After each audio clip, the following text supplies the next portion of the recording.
ማህተባቸውን ፈተው በነፃነት መኖርን አልመረጡ፣ ክርስቶስን አስቀደሙ።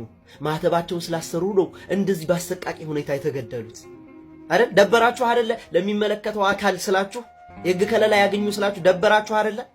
እኔም ቪዲዮ ዛሬ ሼርም እንድታረጉት አይደለም እንፈልገው። በመጀመሪያ ደረጃ ለና አርሲ ድምጽ መሆን የማትፈልጉ ባለማህተብ አስመሳዮች ካላችሁ ይሄን ቪዲዮ ማሳለፍ ብቻ ሳይሆን ፎሎአችሁንም ያነሳችሁልኝ ይሄ ብሎክም አርጉ። ምንም አትሰሩ፣ ለማህተባችሁ ሳትሆን ለኔ ምንም አትሰሩ። ወየው ለኔ፣ ወየው ላንተ፣ ወየው ላንቺ።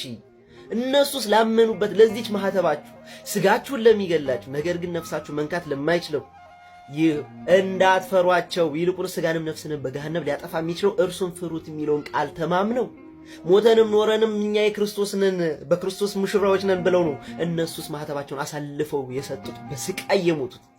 ወየው ለኔ፣ ወየው ላንቺ። በራችን የተንኳኳች ቀን ነገ እንደዚህ ስወርሰን ዛሬ በጎንደር እንደዚህ እንላለና ባሰቦት በዝቋላ ነገ ይመጣል እኛ ጋር። ወየው ለኛ። ግን አሁንም እላችኋለሁ